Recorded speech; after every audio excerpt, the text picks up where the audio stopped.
كأنما خر من السماء فتخطفه الطير أو تهوي به الريح في مكان سحيق ذلك ومن يعظم شعائر الله فإنها من تقوى القلوب۔ سورہ حج کی سورہ نمبر 22 پارہ نمبر 17 کی یہ آیت ہے، بڑی پیاری آیت ہے۔ اللہ تعالیٰ فرماتا ہے کہ اللہ کی توحید کو مانتے ہوئے، اس کے ساتھ کسی کو شریک نہ کرتے ہوئے، سنو اللہ کے ساتھ شرک کرنے والا گویا آسمان سے گر پڑا، اب یا تو اسے پرندے اچک لے جائیں گے یا ہوا کسی دور دراز کی جگہ پر پھینک دے گی۔ یعنی اس آیت میں اللہ تعالیٰ نے بڑے پیارے انداز سے شرک کرنے کا انجام اور مشرک کے انجام کو بتایا ہے، جبکہ اللہ تعالیٰ نے اس ساری کائنات کو پیدا کرنے کا مقصد یہ بتایا ہے، ما خلقت الجن والانس الا لیعبدون، میں نے تمام انسانوں اور جنوں کو صرف اس لیے پیدا کیا ہے کہ وہ صرف میری عبادت کریں۔ عزیز حضرات، میں اس سے پہلے بھی بتا چکا ہوں، یہ پوری کائنات، آسمان اور زمین، ساری دنیا اور ساری مخلوقات اللہ تعالیٰ نے صرف 3 لفظوں کے لیے پیدا کیا ہے، 3 لفظوں کے لیے۔ سب سے پہلا لفظ صرف اور صرف، اور دوسرا لفظ ایک اللہ، اور تیسرا لفظ ایک اللہ کی خالص عبادت۔ یعنی 3 لفظوں کے لیے اللہ تعالیٰ نے اس پوری کائنات کو، انسانوں کو، مخلوقات کو، آسمان کو، زمین کو، اس سارے کارخانے کو اللہ تعالیٰ نے صرف 3 لفظوں کے لیے پیدا کیا ہے۔ سب سے پہلے صرف اور صرف، شروع سے جھگڑا یہی ہے، صرف اور صرف، اور ایک اللہ کی خالص عبادت کا۔ یعنی یہ 3 لفظوں کے لیے اللہ تعالیٰ نے تمام انبیاء کو بھیجا۔ پھر اللہ تعالیٰ نے انسانوں کو پیدا کر کے انسانوں کی فطرت میں توحید کو رکھ دیا۔ اللہ کے نبی رسول اللہ صلی اللہ علیہ وسلم فرماتے ہیں، کل مولود یولد علی الفطرہ، ہر پیدا ہونے والا بچہ، چاہے وہ مسلمان کے گھر میں ہو یا کافر کے گھر میں ہو، مومن کے گھر میں ہو یا کافر کے گھر میں ہو، یولد علی الفطرہ، فطرت پر پیدا ہوتا ہے۔ اور فطرت کیا ہے؟ توحید، ایک اللہ کی خالص عبادت کرنا اور اس کے ساتھ کسی کو شریک نہ بنانا، یہ مقصد ہے۔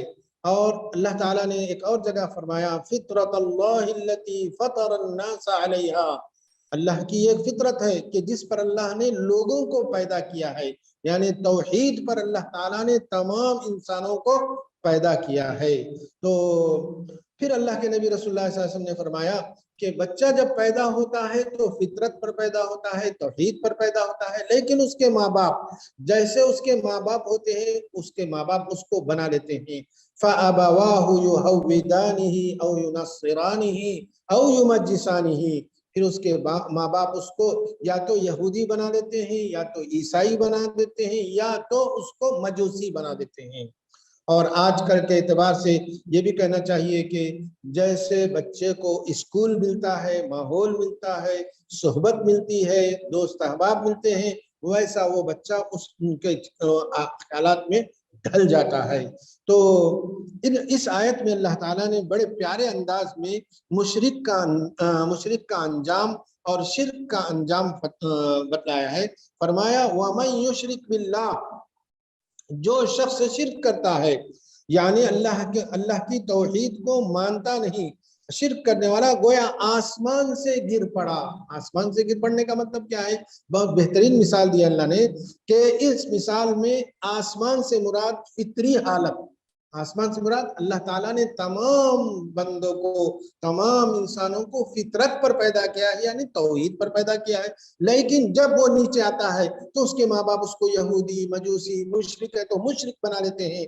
تو وہ آسمان یعنی فطرت والے آسمان سے گرتا ہے اللہ کے سوا، اور اس کو اللہ کے سوا کسی کا بندہ بننا منظور نہیں ہے۔ بچہ جب پیدا ہوتا ہے تو صرف اور صرف ایک اللہ کا بندہ بننا چاہتا ہے، لیکن بعد کے حالات اس کو مشرک بنا دیتے ہیں۔ توحید کے سوا اس کی فطرت میں کسی اور دین کو نہیں ماننا رہتا ہے۔ توحید کے سوا وہ کسی اور دین کو نہیں مانتا. لیکن انسان اگر انبیاء کی رہنمائی، انبیاء کی ہدایت کو چھوڑ دیتا ہے، قبول نہیں کرتا ہے اور اپنی فطری حالت کو چھوڑ کر آگے یعنی شرک کے گڑھے میں پڑ جاتا ہے، تو اس کی مثال دیتے ہوئے اللہ تعالیٰ نے فرمایا کہ وہ آسمان سے پستیوں کی طرف یعنی کھائی کی طرف، کھڈوں کی طرف گر جاتا ہے. اور شرک ہے، دہریت ہے، الحاد ہے، اور اسی طرح اللہ کو نہیں ماننا، دہریہ بن جانا، ملحد بن جانا، تو وہ فطرت سے آسمان سے یکایک گر پڑتا ہے. پھر اس کو دو ہی صورتیں ہیں. جب وہ توحید سے نیچے گر جاتا ہے، آسمان سے توحید فطرت سے الگ ہو جاتا ہے، نیچے گر جاتا ہے، تو اس کی دو ہی صورتیں ہیں. دونوں صورتوں میں سے کوئی ایک صورت ضرور اس کو پیش آتی ہے.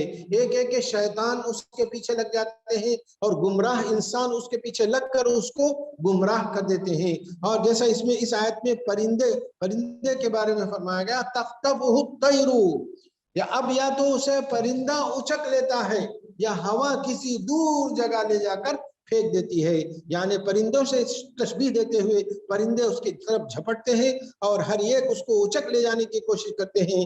دوسرے یہ کہ اس کی اپنی خواہشات نفس، یعنی اس کی اپنی خواہشات نفس کی وجہ سے، وہ اپنے جذبات کی وجہ سے وہ دور، حق سے دور ہو کر کہیں کھائی میں اور گڑھے میں گر جاتا ہے، کسی گہری کھائی میں اس کو لے جا کر پھینک دیتا ہے.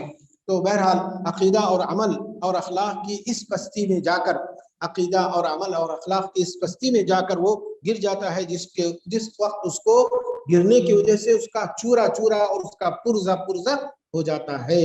تو مطلب یہ ہے کہ انسان اگر توحید کو چھوڑ دیتا ہے اور شرک کو اپنا لیتا ہے اور مشرک بن جاتا ہے، تو اس کے پیدا کیے جانے کا مقصد سے وہ دور ہو جاتا ہے. مقصد سے دور ہو کر اس کا پورا وجود اس کا چورا چورا اور پرزا پرزا ہو جاتا ہے، جیسا کہ کوئی پرندہ اس کو اچک کر نوچ کر کھا جائے. تخطفہ الطیر او تہوی، یعنی تو کوئی یعنی ہوا، زوردار ہوا آ کر اس کو کسی دور لے جا کر کسی دور گڑھے میں اور کھڈے میں گرا دیتی ہے. اسی طرح اللہ اس آیت میں اللہ تعالیٰ شرک کی ضلالت، شرک کی گمراہی اور ہدایت سے دوری کی مثال دیتے ہوئے فرماتا ہے کہ وَمَن يُشْرِكْ بِاللَّهِ، جو اللہ کے ساتھ شرک کرتا ہے یعنی شریک ٹھہراتا ہے، وہ ایسا ہے جیسے آسمان سے گر پڑا، پھر اس کو پرندے اچک لے جائیں یا اور ہوائیں کسی دور جگہ اڑا کر پھینک دیں، جہاں گرنے والا تباہ و برباد ہو جاتا ہے اور پرندے اسے کھا کر ہوا میں اڑا دیتے ہیں. اور اس لیے حدیث میں آتا ہے، حدیث برا بن عازب مشہور صحابی روایت کرتے ہیں کہ جب موت کے فرشتے کافر کی روح قبض کرنے کے لیے آتے ہیں، کافر کی روح قبض کر اس کی روح کو جب آسمان کی طرف لے جاتے ہیں، تو آسمان کے دروازے اس کے لیے نہیں کھلتے ہیں. آسمان کے لیے دروازے اس کے لیے نہیں کھلتے ہیں. وہاں سے اس کی روح کو پھینک دیا جاتا ہے، سجین میں پھینک دیا جاتا ہے. مفسرین کہتے ہیں زمین کی گہرائی میں ایک مقام ہے جس کو سجین کہا جاتا ہے، اس گہرائی میں اس کو پھینک دیتے ہیں. جیسا کہ اس آیت میں فرمایا گیا کہ جو ہے تخطفہ الطیر او تہوی بہ الریح فی مکان سحیق، دور کسی جگہ میں، کسی بڑے کھائی میں، کسی بڑے کھڈے میں اس کو لے جا پھینک دیا جاتا ہے. مسند احمد کی یہ روایت ہے. پھر آپ صلی اللہ علیہ وسلم نے یہ روایت سنا کر پھر آپ نے اس آیت کریمہ کی تلاوت کی کہ حنفاء للہ غیر مشرکین بہ ومن یشرک باللہ فکأنما خر من السماء فتخطفه الطیر او تہوی بہ الریح فی مکان سحیق. پھر فرمایا ذالک ومن یعظم شعائر اللہ فإنہا من تقوی القلوب. اب سنو اللہ کی نشانیوں کو جو عزت و حرمت کرے، اس کی دل کی پرہیزگاری کی وجہ سے یہ ہے تقوی، یہی ہے تقوی. یعنی مطلب یہ ہے کہ اس آیت میں یہ فرمایا گیا شعائر اللہ، اللہ کے شاعر، بہت سارے اللہ کے شاعر ہیں، جیسا کہ جو ہے حج کے موقع ہیں وہ سب شاعر میں ہیں، اور صفا و مروہ اللہ کے شاعر. ان الصفا والمروہ من شعائر اللہ، قرآن کریم ایک اللہ کا شاعر میں سے آتا ہے. نماز اللہ کے شاعر میں سے ہے. تو جو شخص اس کی عزت کرتا ہے اور جو شخص اس کی حرمت کو باقی برقرار رہتا ہے اور اس پر عمل کرتا ہے، تو فإنها من تقوی القلوب، یعنی دلوں کا تقوی کی وجہ سے ہی وہ اس کا احترام کرتا ہے، ایسا شخص متقی مانا جائے گا، ایسا شخص متقی سمجھا جائے گا جو کہ اللہ کے شعائر کی عزت کرتا ہے، حرمت کرتا ہے، اس کا احترام کرتا ہے اور اس کو اپنی زندگی میں لے آتا ہے۔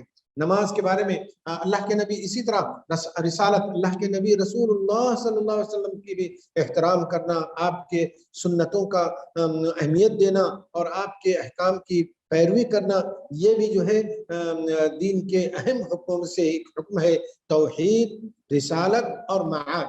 کیونکہ قرآن میں جتنے مضامین، اہم مضامین جو بتائے گئے ہیں، اس پہ 3 مضامین ہیں۔ سب سے پہلے توحید، اس کے بعد نبوت اور رسالت، اور تیسرا معاد یعنی آخرت۔ آخرت کے بارے میں جتنی ہی باتیں بتائی گئی ہیں وہ ساری چیزیں، یعنی جہنت، جہنم، دوزخ، قیامت اور خبر کے حالات اور حشر نشر کے حالات، سور پھونکا جائے گا تو کیا کیا ہوگا، اور جنت اور اس کی نعمتیں، جہنم اور اس کی نعمتیں، اور یہ ساری چیزیں معاد سے متعلق رکھتی ہیں، آخرت سے متعلق رکھتی ہیں۔ اسی طرح نبوت اور رسالت، جتنے بھی انبیاء آدم علیہ السلام سے لے کر محمد صلی اللہ علیہ وسلم تک، ان تمام انبیاء کی نبوت اور رسالت کو ماننا، یہ بھی جو ہے ایک اہم شعیرہ ہے، دین کا ایک اہم حکم ہے۔ جیسا کہ اس سے پہلے کی آیت میں پارہ نمبر 17 میں اللہ تعالیٰ فرماتا ہے وَمَا أَرْسَلْنَا مِن قَبْلِكَ مِن رَسُولٍ إِلَّا نُوحِي إِلَيْهِ أَنَّهُ لَا إِلَهَ إِلَّا أَنَا فَاعْبُدُونِ۔ آپ سے پہلے جتنے بھی انبیاء ہم نے بھیجے، ان سب کو یہی حکم دیا، یہی پیغام دیا کہ اللہ کے میرے سوا کوئی معبود برحق نہیں، صرف میری ہی عبادت کی جائے۔ اسی طرح ایک اور جگہ فرمایا إِنَّ هَذِهِ أُمَّتُكُمْ أُمَّةً وَاحِدَةً وَأَنَا رَبُّكُمْ فَاعْبُدُونِ۔ یہ ایک امت ہے، اس امت کا قرآن ایک ہے، اس امت کا نبی ایک ہے، اور اس امت کا اللہ رب ایک ہے، اسی لیے تم صرف خالص اس رب کی عبادت کرو، اس کے ساتھ کسی کو شریک نہ بناؤ، یہ حکم دیا گیا۔ بہرحال اللہ سے دعا ہے کہ اللہ تعالیٰ ہمیں توحید پر قائم و دائم رہنے کی توفیق عطا فرمائے اور شرک کی تمام شکلوں سے بچنے کی توفیق عطا فرمائے۔